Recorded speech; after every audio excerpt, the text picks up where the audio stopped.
બનાસકાંઠાના વડગામ તાલુકાના માહીમાં નકલી ઘી બનાવતી ફેક્ટરી પર ફૂડ એન્ડ ડ્રગ્સ વિભાગે મોટો દરોડો પાડી ₹3.67 લાખનો જથ્થો સીઝ કર્યો છે. જૈનમ બ્રાન્ડના નામે ચાલતું કૌભાંડ બહાર આવ્યું છે.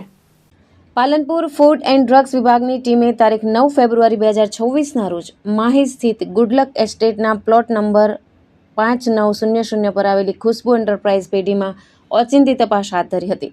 તપાસ દરમિયાન માલિક અમલદાર અણી સુણસરા કાયદેસર પરવાના વિના ઘીનું ઉત્પાદન અને વેચાણ કરતા હોવાનું સામે આવ્યું હતું.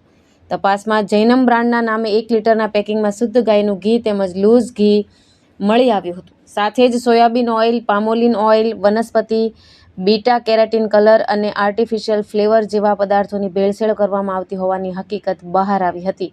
વિભાગે કુલ 1513 કિલોગ્રામ શંકાસ્પદ ઘી અને એલ્ડરેટનો જથ્થો જપ્ત કર્યો છે, જેની કિંમત ₹3,67,986 ગણાય છે.